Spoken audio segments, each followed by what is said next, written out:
ऋषभ देव जी के 100 पुत्र हुए, जिनमें सबसे बड़े पुत्र का नाम है भरत। देखो हमारे देश में 3 भरत हुए हैं। एक तो शकुंतला नंदन भरत, जिनके नाम पर हमारे देश का नाम पड़ा भारतवर्ष। बोल भारत माता की। अजनाव खंड, आर्यव्रत और इनके नाम पर ही पड़ा भारतवर्ष। हाँ, नन्ही सी आयु में जिन भरत जी ने सिंघनी के दांत गिने, सिंघनी के दूध को दुहा, बोलिए भक्तवत्सल भगवान की। ऐसा धीर वीर पराक्रमी पुत्र, धन्य है वो मैया जिसके नाम पर संपूर्ण देश का नाम ही पड़ गया भारतवर्ष। दूसरे भैया हैं भरत, जिनकी यश और कीर्ति से सारा संसार विदित है। कितनी त्याग की प्रतिमूर्ति हैं प्रभु श्री राम जी के भैया, राम कथा वाले भरत जी। कितना त्याग इनके जीवन में। कहते हैं कि संपत्ति के बांटने के तो हकदार सभी होते हैं, भाई वही धन्य है जो अपनी भाई की विपत्ति को बांट ले। हमारे भरत जी ने ऐसा ही किया है। संपत्ति के हकदार सभी होते हैं, पर ऐसा भाई किस्मत सौभाग्य वालों को ही मिलता है जो विपत्ति को बांट ले। अन्यथा आज के समाज की कैसी तस्वीर है, आओ कुछ लाइनों में सुनते हैं। इस जमाने में, इस जमाने में, इस जमाने में क्या से क्या दिखा देते हैं लोग। इस जमाने में क्या से क्या दिखा देते हैं लोग। इस जमाने में क्या से क्या दिखा देते हैं लोग। सगे भाई को जहर हंस के, हंस हंस के पिला देते हैं लोग। सगे भाई को जहर हंस के, हंस हंस के पिला देते हैं लोग। इस जमाने में, इस जमाने में क्या से क्या, इस जमाने में क्या से क्या दिखा देते हैं लोग। सगे भाई को जहर हंस के, हंस हंस के पिला देते हैं लोग। सगे भाई को जहर हंस के, हंस हंस के पिला देते हैं लोग। कैसे? एक चेहरे पे कई चेहरे, हाँ, एक चेहरे पे कई चेहरे लगा लेते हैं लोग। एक चेहरे पे कई चेहरे लगा लेते हैं लोग। और सगे भाई को जहर हंस के, हंस हंस के पिला देते हैं लोग। सगे भाई को जहर हंस के, हंस हंस के पिला देते हैं लोग। बोल भक्तवत्सल भगवान की। कई कई चेहरे लोग लगा लेते हैं, जिनको पहनना पहचानना बहुत ही डिफिकल्ट ही नहीं, नामुमकिन होता है। बहुत ही कठिन ही नहीं, नामुमकिन होता है। उनको पहचानना ही मुश्किल होता है इनका असली वास्तविक चेहरा है क्या। छड़ छड़ में, छड़ छड़ में चेहरे बदलते हैं। आज के समय के ऐसा परिवेश है। हर जगह की बात नहीं करते हैं, लेकिन 75% ऐसा हो चुका है। अगर आपके घर में आज भी सुमति है तो आप दुनिया में सबसे भाग्यशाली व्यक्ति हैं, सबसे भाग्यशाली व्यक्ति। बोल भक्तवत्सल भगवान की। और तीसरे भरत जी हैं महाराज, यही श्री ऋषभ देव जी के जो पुत्र हैं। ये बचपन से किसी से ही बात नहीं करते, एकदम बैरागी संत स्वभाव के। इनका मन राजपाट में लगा नहीं, सो जंगल में तपस्या करने चले गए। यहाँ पर भी अद्भुत घटना घटी। एक हिरनी जो गर्भवती थी, एक दिन ये महाराज इच्छुमती नदी में कंठ पर्यंत सूर्यदेव भगवान को अर्घ दे रहे थे। उसी समय सिंह ने दाढ़ लगाई, वो गर्भवती हिरनी ने छलांग लगा दी, और जैसी छलांग लगाई महाराज तो बीच धारा में ही उसका प्रसव हो गया भय के कारण। और वो बच्चा किसी भी तरह बहते बहते इन्हीं भरत जी के अंजुली में पहुंच गए। अब उन भरत जी ने उस बच्चे को, संत का हृदय बड़े दयालु होते हैं, हम सभी जानते हैं, कैसे छोड़ दें। उन्होंने कहा बस यही भजन है, इसके जीवन को हमें पार लगाना, अब यही भजन है। दया के कारण उन्होंने उस बच्चे को निकाला, हिरण के बच्चे को पाला और ऐसे उसे खिलाया महाराज, ऐसे उससे संभाला, ऐसे पाला कि उसमें मोह हो गया। एक दिन वो हिरण का बच्चा अपने जैसों को देख करके उनके संग चला गया। जब वो बड़ा हो गया, हिरण का झुंड आया। अब बाबा जी इतने दुखी हो गए, नाम रख दिया था उसका हिरण राजकुमार।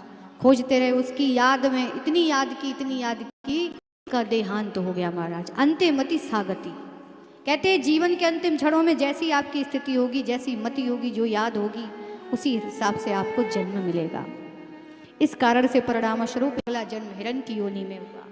और जब हिरण की योनि में हुआ महाराज, अब ये पश्चाताप की अग्नि में जल रहे हैं। और देव योग से एक दिन जंगल में लगी आग।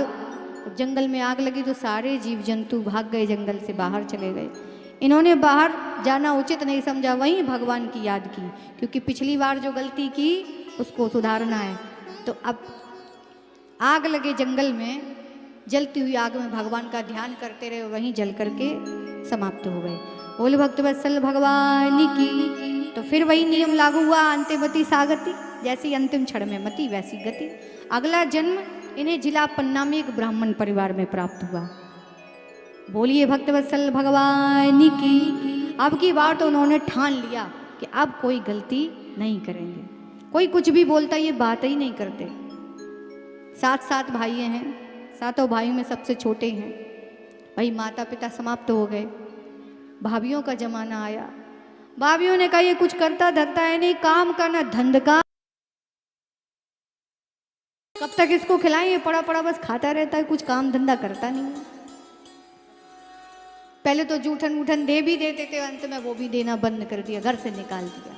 खेतों पर गए, खेतों पर बाबा जी भजन में चले गए, चिड़ियों ने खेत चुग लिया, भाइयों ने वहां से भी छुट्टी कर दी, बेचारे जंगल में चले गए। जंगल में गए तो एक दिन कुछ डाकुओं का दल निकला। तो उनके जीवन में बड़ी भ्रांति थी, वो बलि चढ़ाते थे। तो सोचा किसी मनुष्य को खोज लिया जाए, यही पल्ले पड़ गए। हष्टपुष्ट एकदम हट्टे कट्टे पहलवान। अब सोचो भाभियां भी भोजन नहीं देती थी, जंगल में रखा ही क्या है, आखिर ये इतने हष्टपुष्ट कैसे थे। हमारे देश के संत विद्वान कहते हैं, एक कुछ समय पहले एक एडवर्टाइज आता था, उस एडवर्टाइज में कहा जाता था कि तंदुरुस्ती की रक्षा करता है लाइफ बॉय। मुझे आज तक समझ में नहीं आया कि तंदुरुस्ती की रक्षा लाइफ बॉय कैसे करता है। भाई तंदुरुस्ती तो तभी बनेगी जब कोई वस्तु को हम खाएंगे पाएंगे। अब लाइफ बॉय के कोई खाने की चीज़ है? इतना बड़े बड़े भ्रामक प्रचार होते हैं, उनसे बच के रहना चाहिए। देखो हम लाइफ बॉय का विरोध नहीं कर रहे हैं, लेकिन ये भी गलत है कि तंदुरुस्ती की रक्षा करता है लाइफ बॉय। भैया तंदुरुस्ती की रक्षा लाइफ बॉय नहीं करता है, तंदुरुस्ती की रक्षा तो यशोदा बॉय करता है। बोल भक्त वत्सल भगवान की।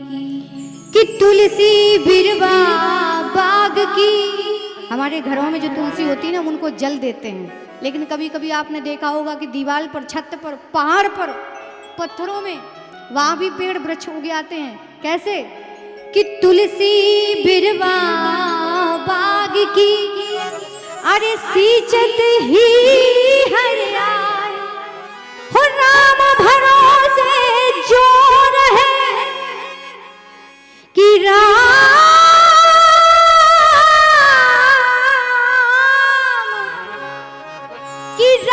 भरोसे जो रहे, सो पर्वत पे हरियाय, पर्वत पे हरियाय। तुलसी बिरवा बाग की सींचत ही हरियाय, और राम भरोसे जो रहे सो पर्वत पे हरियाय। जहाँ कोई खाद बीज पानी देने वाला नहीं, वहाँ भी पत्थर फाड़ के वृक्ष उगे आते हैं। किसके भरोसे? भगवान श्री राम के भरोसे पे। बोल भक्त वत्सल भगवान। तो महाराज वे ही उनको हष्ट पुष्ट कर रहे हैं, इसीलिए वो हट्टे कट्टे पहलवान है। डाकुओं ने ले जाकर के कटघरे में खड़ा कर दिया, बोले अंतिम इच्छा विचार कर लो, हम आपकी बलि देने जा रहे हैं। कुछ भी नहीं बोले भरत जी। जब यहाँ भी कुछ नहीं बोले, लोगों ने इनको जड़ कहना शुरू कर दिया। भाई कुछ बोलते ही नहीं है, चाहे इनके संग कुछ भी कर लो, नाम पड़ गया जड़ भरत, जड़मती बना दिया उनको। वो कुछ बोलते, इससे पहले ही वहां पर हमारी आदि शक्ति भगवती माँ जगदम्बा प्रकट हो गई और सांप डाकुओं को मार मार करके भगा दिया। बोल जगत जननी जगदम्बा मात की, बोल दुर्गा मैया की। दुर्गापुर में दुर्गा जी की जय घोष धीरे, ऐसा कैसे? अभी हमें सुनने में आया था कि यहाँ इस नगर के अंदर सबसे पहले दुर्गा जी का पूजन इसी नगर में हुआ, इसलिए यहाँ का नाम पड़ गया है दुर्गापुर है। इसीलिए दुर्गापुर में इतनी सारी दुर्गा माता है। देखो, हमें कुछ अन्य बात कहने की आवश्यकता नहीं, प्रत्यक्षम किम प्रमाणम। यहाँ देखिए शक्ति का बोलबाला है, इतनी सारी देवियां और देवता बहुत कम, नारी शक्ति तो वैसे ही बहुत है। बोल दुर्गा मैया की, बोल जगदम्बा मात की। कृपालु श्रोताओं, माँ ने सबको दंडित किया, डाकुओं को मार भगाया। एक माँ कभी किसी की अपने बच्चे की बलि कभी स्वीकार नहीं कर सकती। सोच करके देखिए, हमारे आपकी सबकी संतान होती है, आपका कोई बच्चा है, बेटा है, संतान है, अगर उसको कांटा चुभता है तो दर्द किसे होता है? माँ को दर्द होता है। तो ऐसी कौन सी माँ होगी जो अपने बच्चे के काटे जाने पर उसको स्वीकार करेगी और तुम पर प्रसन्न हो जाएगी? इसलिए कभी भी कोई भी माँ बलि को स्वीकार नहीं करती। बोल भक्तवत्सल भगवान की। अब वहां से जैसे निकले इधर, तो राजा रहुगढ़ की पालकी जा रही थी। 4 कहार लगे हुए थे, एक कहार अस्वस्थ हो गया। एक कहार जैसे ही अस्वस्थ हुआ, महाराज राजा ने आदेश दिया, देखो कोई मनुष्य मिल जाए तो लगा लो। महाराज फिर यही पल्ले पड़ गए, हट्टे कट्टे लंबे चौड़े पहलवान है, इसी को लगा लो। महाराज पालकी में लगा दिए गए। जड़ भरत जी कुछ भी नहीं बोल ली। थोड़ा आगे चले तो चींटियों की कतार दिखाई दी। जैसी चींटियों की कतार दिखाई दी महाराज, तो थोड़ा कदम आगे बढ़ाया, क्योंकि संत हैं, भगवान के भक्त हैं, जीव हत्या नहीं करते हैं। उनको बचाने के लिए कदम आगे बढ़ाया तो पालकी का बैलेंस थोड़ा सा बिगड़ा। राजा ने कहा देख करके चलाओ, अभी हम कहीं गिर जाते। अब थोड़ी देर बाद और लंबी कतार आई चींटियों की। अब भरत जी ने अब की लगा दी छलांग। तो जैसी छलांग लगाई तो कहीं राजा रहुगढ़, कहीं पालकी, और जे माथे पे लगा खटका और बड़ी जोर का लगा झटका, राजा बाहर आके गिर पटका। जैसी राजा बाहर गिरा महाराज, अब चिल्लाया एकदम, दंड पाणी चिकित्सा, अभी तुम्हारी चिकित्सा करता हूं। आज तक भरत जी नहीं बोले, अब भरत जी बोले, राजन किस किस को दंड दोगे? आज बैखली बाणी खुली भरत जी की। आपने कहा दंड पाणी चिकित्साम, किस किस को दंड दोगे आप? अरे राजन, तुम्हारा भार इस पालकी पर, इस पालकी का भार मेरे कंधों पर, और मेरे कंधों का भार मेरे देह पर, और मेरे देह का भार इस पृथ्वी पर, और इस पृथ्वी का भार शेषनाग के फरों पर। बोलिए आप किस किस को दंड दोगे महाराज? जैसे महाराज इस बैखली बाड़ी को सुना महाराज, राजा रहुगढ़ जो गंगा सागर जा रहे थे कपिल भगवान के आश्रम पर, वहीं कूद पड़े पालकी से बाहर, शरणों में दंडवत प्रणाम किया, बार बार क्षमा याचना मांगी। प्रभु मेरे से गलती हो गई, मुझे समझने में, मुझे पहचानने में भूल हो गई। आप तो कोई महापुरुष मालूम पड़ते हैं, अब मुझे कहीं भी जाने की आवश्यकता नहीं है। वहीं आसन बिछाया और वहीं पर भरत जी को पधरवाया और उनके चरणों में दंडाकार हो गए राजन। और यहाँ पर श्री भरत जी बड़े प्रसन्न हुए राजा रहुगढ़ की इस समर्पण भाव को देख करके। कहा प्रभु मुझे अब कहीं अन्यत्र सत्संग ज्ञान लेने की आवश्यकता नहीं, कहीं जाने की आवश्यकता नहीं, मुझे तो यहीं मार्ग में ही भगवत प्राप्ति हो गई।